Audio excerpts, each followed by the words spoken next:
And welcome back, this is BrotherScuba with more Let's Play Pokemon LeafGreen. I'm joined as always by Dumpus, but never before by our new Pokemon. We do have Adel, as suggested by Insanity Force. Adel hatched from the egg that we got from the old man back in the water labyrinth. Adel is a Togepi, which is very much featured in the anime series, and therefore not a very good Pokemon. I don't know why it works out that way, but that's the case here. Adel is calm by nature, which means higher special defense at the expense of attack, which is actually pretty good for a Togepi.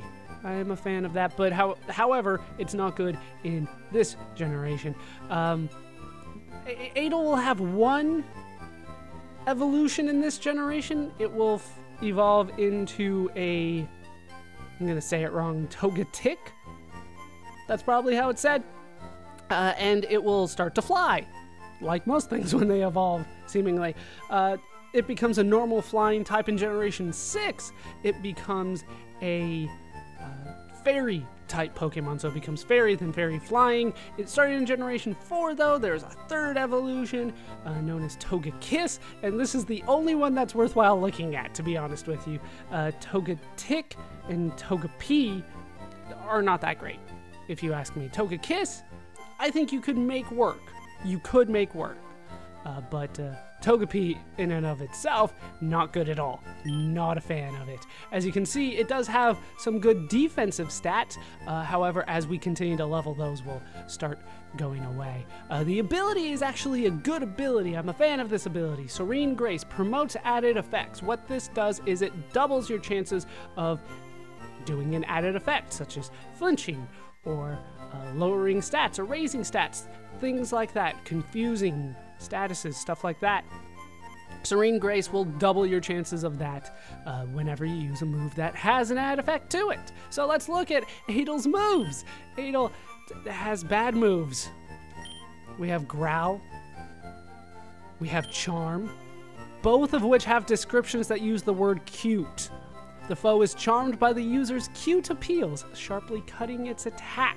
So Adel is our cute Pokemon because it's half an egg. And then we have Metronome, one of my least favorite moves in the game, almost as much as Growl.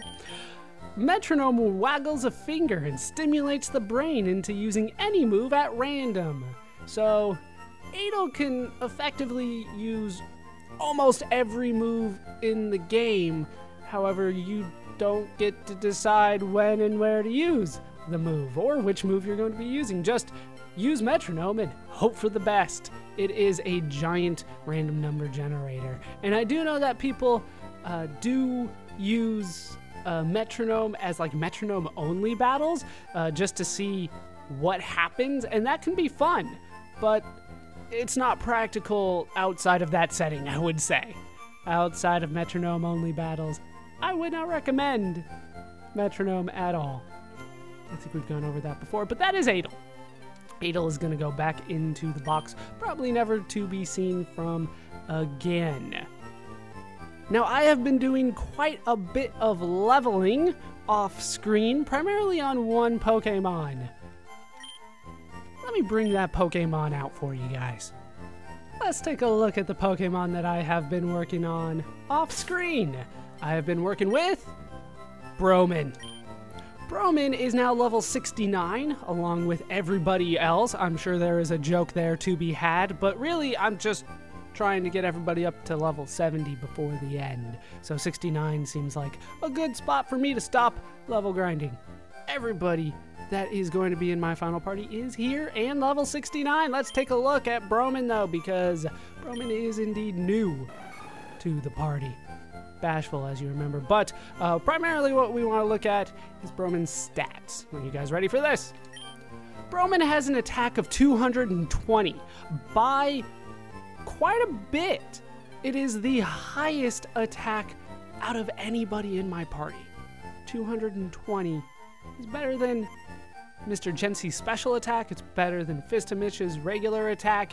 It is the highest attack in my party. Speed is nothing to complain about. 150, that is pretty damn good, faster than a lot of other people in the party. Bowman is definitely going to be good for me. Ups bug moves in a pinch, not necessarily the best ability, but you know what? It's something that I can deal with because Bowman actually does have a bug move. The moves that Bowman has are actually quite varied. I do have Brick Break on him, an attack that also breaks any barrier, like Light Screen and Reflect. I think we've seen that before. 75 power, 100 accuracy. We also have Horn Attack, 65 power. It's pretty much a different type. Normal is useful in certain situations for Bowman, so I figured I would leave that on him. However, the big move that I am very happy that Bowman does have is Mega Horn. When this lands, it is the most powerful attack now in my party. 120 power coming from Bowman's 220 attack. It does a lot of damage, but it only has an 85% accuracy, so it doesn't hit every time. However, the 120 power is going to be worth it for me in some scary situations. I'm gonna have to be pretty risky with Bowman sometimes. A brutal ramming attack delivered with a tough and impressive horn. Indeed, it is tough and impressive and oddly shaped. I also have Reversal, just in case things start going against me. An all-out attack that becomes more powerful the less HP the user has. It can actually get up to 120 power, but it has to be really low HP for that to happen. So should that happen, hopefully I can get a reversal off and finish off my opponent before my opponent finishes Bowman off. But that is Bowman. Bowman is a welcome addition to the party. I looked up the stats for Heracross versus Mankey, and ultimately I decided that Bowman was going to be better than even Rump Harder, who has an opportunity to be better than Rumpus. So Bowman is going to be in the party from this point forward. Where are we? We are in Cerulean City. Why are we here? This is actually the location of the final dungeon of all versions of the game, unless you go to Pokemon events. Here, we can surf south. Now, you might be wondering, why didn't we do this before? In these versions of the game, this area is not unlocked until you get the Ruby and Sapphire and turn them into, I believe his name is Celio. If you're playing the original version of the game, obviously you can't do that. So this will just unlock for you as soon as you beat the Elite Four. I almost said Final Four, but the Elite Four. As soon as you beat them, this place will open up for you. However, if you're playing the remakes, you're going to need to do a lot of what I did. You're going to need to get that Ruby, Sapphire, turn them in, and then this will unlock. There's a guy standing here the whole time just saying, sorry, you can't go in. The monsters here are too powerful for you, even though they're not. Let's go ahead and change the party around slightly. We'll put Bowman out front. I have a feeling that I'm not going to want to catch whatever shows up first, and I want an opportunity to show off Bowman a bit. Let's head inside to the Cerulean Cave. Now, if memory serves me correctly, in the original versions of the game, this was known as the Unknown Cave or Unknown Dungeon, but now it's the Cerulean Cave officially. It was kind of an off-the-record nickname for it before. There are lots of Pokemon around here. Are you doing okay, game? Hold on. Okay, I think I have brought it back to normal. Let's run around here a little bit, get into a battle, see what we can find here, and then I'll go over what else is available. And indeed, it is a Pokemon that I do not want to catch. Actually, I do want to catch it, but it is out of bounds for me because it is an evolved type being an Electrode and all. We'll go for a Brick Break here and just hope that Electrode doesn't start off with an explosion. Alright, Light Screen, that's fine. Raise his special defense. Bowman doesn't care, and he broke it. The wall shattered.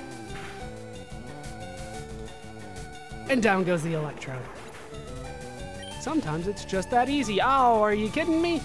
Static paralyzed Broman. It may be unable to move. Broman is now paralyzed, but as you can see, level grinding around here is where I would recommend at the end of the game, because there are evolved types here, and they're high level, so you're going to get a lot of levels pretty quickly here. Let me deal with the paralysis, and then I'll go over what Pokemon are available here. It gets pretty complicated.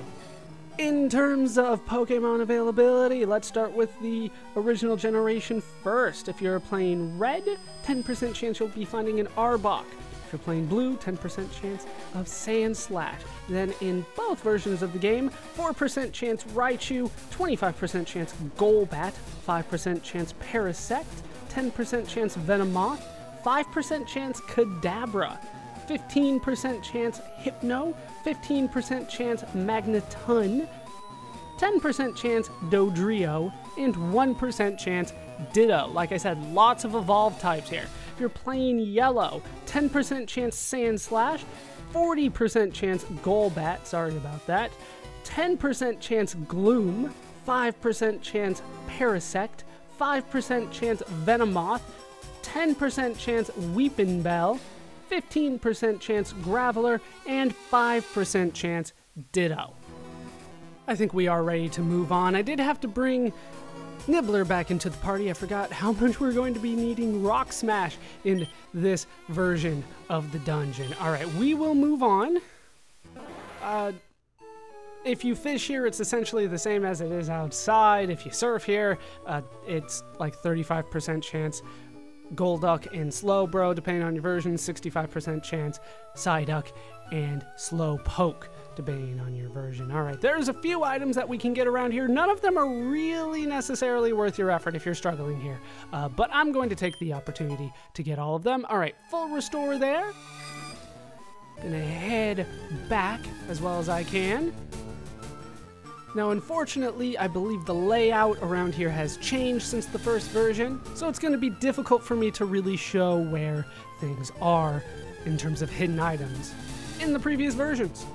But I will do what I can. What we want to do is head up here, and if you are playing Red or Blue, somewhere around here there's going to be 4 rocks.